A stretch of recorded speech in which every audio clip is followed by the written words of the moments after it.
হরে কৃষ্ণা। তোমরাও এই ভুলটা করছো না তো তোমাদের বাবা মার সাথে? তোমাদেরকে একটা কঠিন সত্যি কথা বলি, হয়তো তোমাদের খারাপ লাগতে পারে, কিন্তু আজ সেটা বলতে চাই আমি। তো আমরা ভগবানকে খোঁজার জন্য মন্দিরে যাই, কেউ মসজিদে যায়, কেউ আবার সঠিকভাবে পুজো করে, আচার অনুষ্ঠান পালন করে, তাই তো? কিন্তু একটা কথা ভেবে দেখো, আজকে যার জন্য তোমরা পৃথিবীর আলো দেখেছো, যার জন্য এতভাবে ভালো আছো, তাদের কতটা টেক কেয়ার করতে পারছো? আজকে যত দিন যাচ্ছে বৃদ্ধাশ্রমের সংখ্যা বাড়ছে।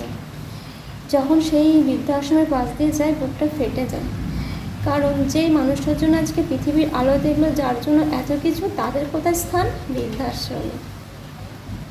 কেন এটা? আজকে ভগবানকে পাওয়ার জন্য মন্দিরে যাচ্ছ, আসল ভগবান তো বাড়িতে আছে। তাহলে মন্দিরে গিয়ে যাচ্ছ, তুমি ভগবানকে পুজো দিচ্ছ, ভগবানও কি সেই পুজো স্বীকার করছে? কারণ তুমি তোমার বাবা মার যে আজকে বাবা মাদের চোখের জল পড়ছে, তোমরা কোনোদিনও সুখী থাকতে পারবে ভালো করে? আজ তোমরা যে ভগবানকে পুজো দিচ্ছ, ভগবান সেই পুজো কি স্বীকার করবে? না, কারণ আসল ভগবান তো নিজের বাবা মা। তাই এই ভুল করো না।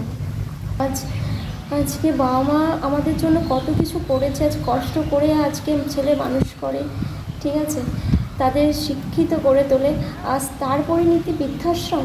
এটা তো ঠিক নয়। তাই যারা এই ভুলটা করছো, আর দয়া করে সেই ভুল করো না। বাবা মাকে কখনো বৃদ্ধাশ্রমে না দিয়ে নিজের কাছে রেখে দাও, দেখবে বটগাছের ছায়ার মতো তোমাকে সারা জীবন ছায়া দেবে, আশীর্বাদ করবে, আর সেইটাই দেবো তোমার জীবনের সাফল্য হয়ে দাঁড়াবে। কারণ মা বাবাকে কখনো দূরে ঠেলে দিও না, তোমাদের কাছে এই অনুরোধই করবো। কারণ সবার আগে মা বাবা, এইটাই মাথায় রেখো। তো আমি কি কোনো কিছু ভুল বলে থাকলে তাহলে কমেন্ট করো, আর তোমরা যদি আমার সাথে একমত হয়ে থাকো তাহলে কমেন্টে জানিও। হরে কৃষ্ণা, রাধে রাধে।